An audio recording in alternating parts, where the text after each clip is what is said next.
Ինչպես եք պատրաստում դիմավորել հին նոր տարին։ Այդ թորնիկս Ռուսաստանից եկել է, մենք հին նոր տարին կդիմավորենք ստեղ։ Ինչ նվեր եք պատրաստել նրա համար։ Մենք արդեն նվերը փոխանցել ենք, բայց մի հատ ենք պատրաստում։ Հեքիաթներ գիրք հայկական, հենց հիմա այդ մասին ենք խոսում։ Գնում եք որպեսզի միասին ընտրեք։ Այդ ձմեռ պապիկ ընտրել է արդեն։ Մեր տանը մեր ընկերների հետ։ Ինչ ավանդույթներ կան, որ ձեր տանը պահպանվում են եւ նոր տարում եւ հին նոր տարում։ Շփումը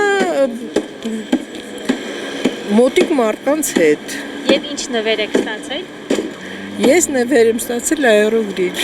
Սեղան ենք գցելու, ման են գալու հրապարակում եւ հարազատների հետ միասին անցկացնելու ենք նոր տարին։ Նոր տարում ստացել եմ բազմաթիվ նվերներ եւ շատ գոհ եմ։ Շատ լավ։ Տուն եք։ Ոչ աշխատանքի։ Ընտանիքի հետ միասին։ Բոլոր հայկական ավանդույթներով, ընտանիքով եւ երեխաներով։ Ինչ նվերներ եք ստացել նոր տարում։ Փարիզի ուղետոս։ Իմ ընտանիքի գրվատով,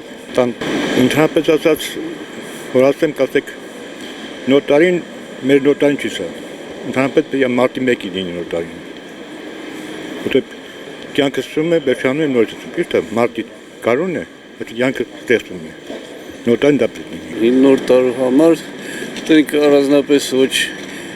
սպասելիք ունեմ, ոչ նախապատրաստվում եմ, ոչ էլ ինձ համար դա մի որևէ նշանակալի երևույթ է։ Համեստ հանգիստիկոս, որ հունվարի 1-ն եմ դիմավորել, դրանից ավելի համեստ հին նոր տարի։